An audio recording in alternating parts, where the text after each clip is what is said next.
안녕하세요, 대표님. 예, 안녕하십니까. 인테리어 공사 전에 준비할 사항이나 알고 있으면 좋을 만한 사항이 있을까요? 여러 가지가 있는데요. 우선 업체 선정하는 것부터 잘 하셔야 되고, 첫째는 업체 선정이 되면 체크해야 될 체크 사항이, 확장을 하신다고 말씀하셨을 때 확장에 행위 허가 신고가 들어가야 되는데요. 그럼 관할구청 건축가 주무관한테 이제 신고가 들어가는데, 그게 보통 한 보름 전에 신청을 하셔야 돼요.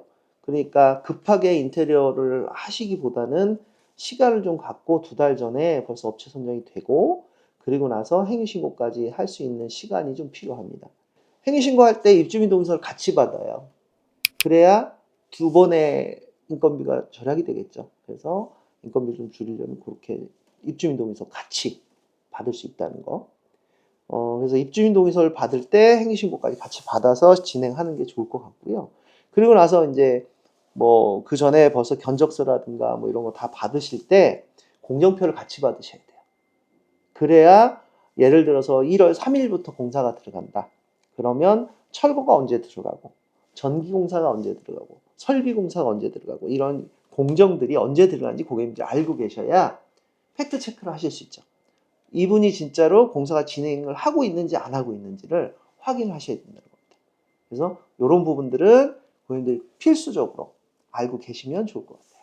확장 공사를 한다면 네. 최소 2주 전에는 신고가 들어가야 돼요. 그러면 한 달 전에는 업체를 선정하는 게 맞네요. 그렇죠. 그러니까 한 달 보름이나 2달 전에 업체 선정이 돼야 되는데, 갑자기 공사 의뢰를 하시면 확장 신고가 들어간다고 했을 때 못하는 경우가 많습니다. 그러니까 만약에 예를 들어서 확장 신고를 하는데 요즘엔 관리사무실에서 행위허가 신고 필증을 달라고 하는 경우들이 많아요. 근데 그거 필증을 안 주고 있다가 나중에 관리소장님이 오셔서 왜 안 주냐고 이렇게 물어보거든요. 고객님한테도 물어볼 거예요. 업체에서 그게 연결이 안 되거나 그랬을 때 나중에 문제가 발생이 되면, 날개벽 철거하고 나서 만약에 그게 이제 민원으로 들어간다든가 그러면 원상복구했다가 다시 신청하셔야 되니까 굉장히 번거롭고 힘들어지는 상황이 올 수 있어요. 미리 신고를 해야 되니까 어느 정도 기간 확보를 하고 맞습니다. 인테리어 업체한테 의뢰해야 된다는 점이죠. 그게 가장 중요한 겁니다. 알겠습니다. 그게 꿀팁입니다. 네. 이제 공사를 진행을 하시면 모르시는 분들이 많아요.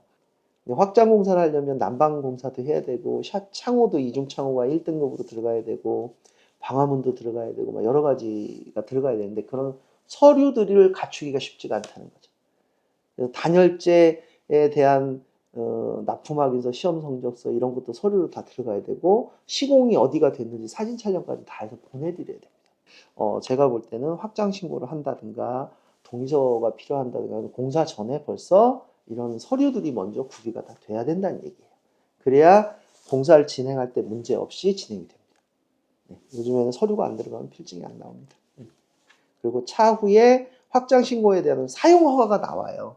그 사용 허가까지 받으시려면 납품하기서 시험 정적서 여러 가지 서류들을 업체에서 준비를 해서 다 신청을 해야 됩니다. 그거까지 알고 계시면 좋을 것 같아요. 나중에 확장 신고에 대한 사용 허가를 안 받으시면 안 됩니다. 제일 중요한 겁니다. 사용 허가를 받는 이유가 뭐냐면 등기부등본에 확장이 돼 있다는 게 표시가 돼요. 그래서 그런 부분까지도 사용 확인서를 받으셔야 됩니다. 그래야 나중에 벌금이 안 나온다든가 이런 게 없습니다. 꼭 알고 계세요.